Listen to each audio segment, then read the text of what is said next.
লাল রঙের ব্যানার শোভা পাচ্ছে এলাকা জুড়ে। বসেছে নানা ধরনের খাবারের স্টল। বিক্রি করা হচ্ছে বইপত্র, ক্যালেন্ডার সহ নানা ধরনের জিনিস। ড্রামের তালে তালে বাজানো হচ্ছে আনন্দধ্বনি। আছে ঐতিহ্যবাহী চীনা নৃত্য পরিবেশনাও।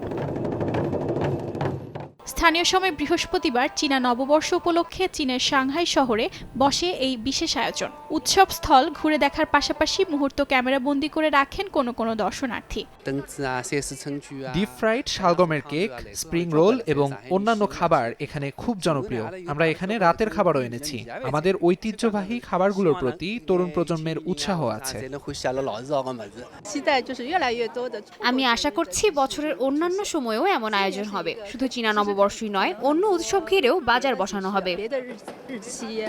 চীনের সংস্কৃতিতে সবচেয়ে গুরুত্বপূর্ণ উৎসব চীনা নববর্ষ। কখনো কখনো এটিকে বসন্ত উৎসব বা চন্দ্র নববর্ষ বলা হয়। পরিবারের সবার সঙ্গে আনন্দ আয়োজনে দিনটি পালন করেন নাগরিকরা। এবছর চীনা নববর্ষ উদযাপিত হবে 29 জানুয়ারি।